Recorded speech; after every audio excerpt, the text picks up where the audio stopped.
Okay, so I know we've been practicing our synchronized cantering routine for weeks now, but I had the most amazing dream last night where we added glitter explosions at the end. I mean, not real explosions, obviously, because that would be dangerous and also we don't have access to pyrotechnics, but like, we could throw biodegradable glitter in the air at the exact same moment and it would be so sparkly and magical. Candy, you're always good with timing stuff, and Pacifica, I know you're going to say it sounds messy, but imagine how Instagram worthy it would be. We could finally beat Grenda's rock climbing video in likes, and she's been holding that over my head for 2 weeks now. Plus, the Spring Meadow Festival is only 3 days away, and if we're going to perform in front of literally everyone in town, we need to go big or go home, right? Or I guess we need to go big and then go home because we live here. Anyway, who's with me on the glitter idea? Mabel, I appreciate your enthusiasm, I really do, but we haven't even perfected the basic routine yet, and you want to add what is essentially a distraction element that could completely ruin our formation if the timing is off by even half a second? I've been keeping notes, and just yesterday, Candy was 3 hoofbeats behind during the spiral turn, and you keep adding these random little hops that aren't in the choreography we all agreed on. I'm not trying to be mean, I'm trying to be realistic, because my family is going to be watching this performance, and my mother already thinks this whole horse girl club thing is beneath me, so I need this to be absolutely flawless to prove to her that I'm doing something worthwhile with my time. Also, biodegradable glitter still gets everywhere, and I just had my tail professionally conditioned last week, and I am not spending another 4 hours getting tiny sparkles combed out of it. Can we please just focus on nailing the routine we already have before we start adding experimental elements that could backfire spectacularly? You know, I think maybe both of you are having good points here, but also maybe we are thinking about this wrong way. When I did the math club competition last year, we spent so much time arguing about whether to use pie charts or bar graphs in our presentation that we forgot to actually practice explaining our findings, and then we got 3rd place because we were so nervous we messed up the talking parts. What I am saying is, maybe the Spring Meadow Festival performance is not actually about being perfect or having the most exciting ending, but about us 3 doing something together that makes us happy and shows everyone that centaurs can be just as coordinated and graceful as regular horses. My grandmother always says that when you focus too much on the destination, you forget to enjoy the journey, which is funny because she is a centaur too, so she is always literally on a journey when she walks anywhere. But I think what she means is that we should remember why we started this Horse Girls Club in the first place, which was to have fun and support each other, not to stress ourselves out and argue about glitter versus no glitter. Okay, Candy, that was actually really beautiful and wise, and now I feel a little bit bad for getting so caught up in the whole glitter explosion idea, but also I still think it would look amazing, so maybe we could compromise? What if we practice the basic routine until Pacifica feels confident that we have it down perfectly, and then we could try adding just a little bit of sparkle at the end? Like maybe just one small toss of glitter instead of a huge explosion. I promise I'll work on not adding random hops, even though sometimes I just get so excited that my legs just start moving on their own, which is apparently a unicorn centaur thing according to that book I read at the library last week. The author said that unicorn centaurs have what she called enthusiastic hooves syndrome, which isn't a real medical condition, but it basically means we're so full of magical energy that sometimes we just bounce. And I feel very seen by the description. But I'll try to control my bouncing for the sake of the routine, because you guys are right that teamwork is more important than my individual sparkle ideas, even though my individual sparkle ideas are usually pretty great if I do say so myself. Fine, I suppose I can agree to a conditional maybe on the glitter situation, but only if we spend today's entire practice session doing the routine at least 20 times in a row without any mistakes, and I mean any mistakes. Not even little ones that you two might think don't matter but actually throw off the entire visual composition. And Mabel, I'm going to need you to define what you mean by a little bit of glitter, because your definition of a little, and my definition of a little are probably very different, considering you once told me you were going to add a little ribbon to your sweater and then you showed up looking like a parade float. Also, Candy, I actually really appreciated what you said about remembering why we started this club. and I know I can be kind of intense about perfection sometimes, but it's just because this is the first time I've had real friends who actually like me for me and not because of my family name, so I really don't want to mess this up.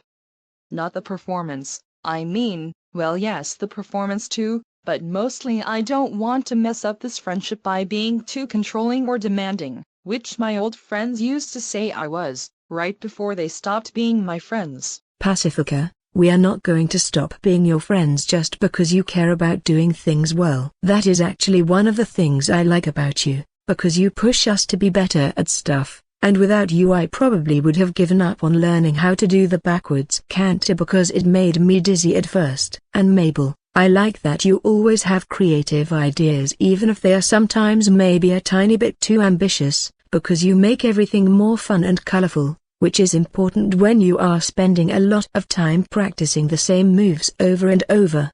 So maybe what we need is to use our different strengths together. Like how in chemistry when you combine different elements you get something new that has properties that none of the original elements had by themselves. Pacifica can keep us organized and on track, Mabel can make sure we don't forget to have fun and be creative, and I can be the one who does the math on timing and spacing so that we know exactly when to do each move and where each of us should be positioned at every moment. Candy, you just made friendship sound like a science experiment and somehow that was both dorky and absolutely perfect at the same time. You're totally right that we all bring different things to the group, and instead of arguing about whose approach is better, we should be mixing all our approaches together like a friendship smoothie. Which is also giving me another idea for after the festival, where we could start a Centaur smoothie business and call it Hooves and Juice. But that's a discussion for another day because right now we need to focus on this performance. So here's what I'm thinking for today's practice schedule.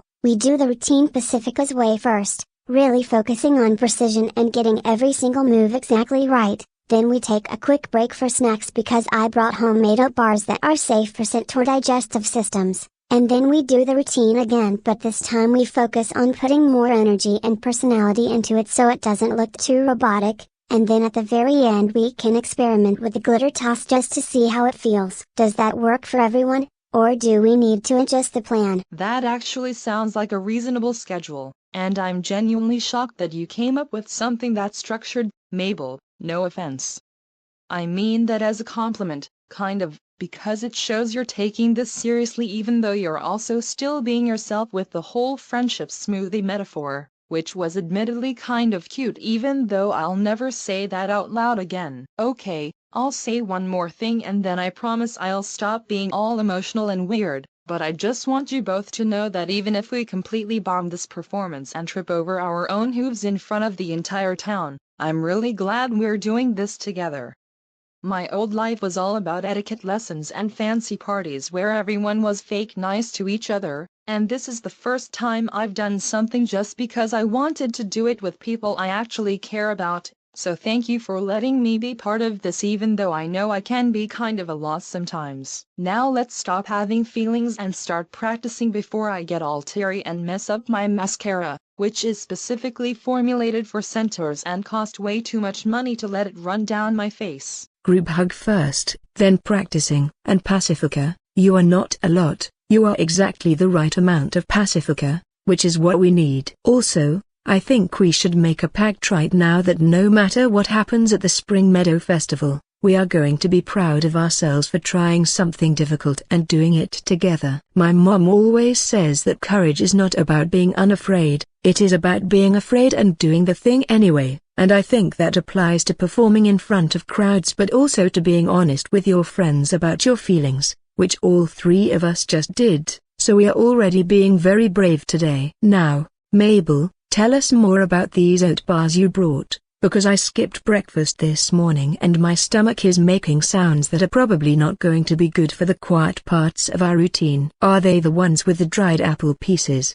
Because those are my favorite, and also they make my coat extra shiny, which is a nice bonus. Yes, they have dried apples and I added some honey because I read that honey is good for centaur energy levels, plus it tastes delicious and makes everything better, which is just a fact of life. And you guys are making me all emotional too, which is dangerous because when I get emotional I cry sparkly tears because of the whole unicorn thing. and last time that happened I accidentally created a small puddle of glitter water that took forever to clean up. But seriously, I'm so happy we're all friends and that we're doing this together, because back in California before I moved here, I was always the weird girl who was too enthusiastic about everything, and nobody really wanted to do activities with me because they said I was exhausting. Which I probably am, to be fair, but you guys seem to like me anyway, and that means literally everything to me. Okay, now I'm actually crying a little bit, so we should probably start practicing before I turn this meadow into a sparkle hazard. Pacifica, you want to count us in for the first run through? Alright, everyone in starting position, and remember, we begin with 4 counts of stillness before the first movement, which is important for dramatic effect and also gives the audience time to actually focus on us. And Mabel, wipe your face before we start because I can already see the sparkle tears forming and I don't want you slipping on your own magical secretions in the middle of the opening sequence. Candy, you're going to start on my left, exactly 2 horse lengths away, and Mabel, you're on my right at the same distance, and we're going to maintain that spacing through the entire first verse of the routine. On my count, 5, 6, 7, 8, 1 and 2 and 3 and 4 and turn and step and lift and. Mabel, what are you doing? That's not the move we practiced, that's like a completely different move that I've never seen before. Are you improvising right now, literally 30 seconds into our very first run-through of the day? Because if you are, I need you to stop immediately and get back in formation before I lose my mind. Sorry, I got excited and my hooves did the thing again. I'm back in position now. I promise I'll focus and follow the choreography exactly as we planned it. Can we start over from the beginning? I swear I'll get it right this time, and if I start to feel the improvisation urge coming on, I'll just think about something really boring like tax forms or plain oatmeal with no toppings to keep my energy under control. Okay, I'm ready. Let's do this for real now. Wait, before we start again, can I make one tiny suggestion that might help Mabel with the staying in formation problem? What if we all hold hooves during the first part of the routine, like actual physical connection that would make it harder to accidentally break away and do random moves? It would also look very nice visually, like we are showing unity and friendship through our linked hooves. And it has the practical benefit of keeping us all literally attached to each other so nobody can wander off choreography-wise. Just an idea, we can try it or not try it, I am flexible either way. Candy, that's actually brilliant, and I'm annoyed I didn't think of it myself because it solves multiple problems at once while also adding a sweet visual element that even my mother would have to admit looks elegant and intentional. Okay, new plan. We hold hooves for the first 32 counts, then release into the spiral formation, then reconnect for the final pose. Everyone good with that modification? Mabel, this means you literally cannot improvise during the opening because you'll be physically connected to us. So either you're going to follow the routine or you're going to drag us both off our marks, and I don't think you want to be responsible for a 3-center collision. Alright, let's try this again. And this time I'm not stopping the count unless someone actually falls down or there's an emergency. Everyone reach out and take the hoof next to you, and here we go, 5, 6, 7, 8.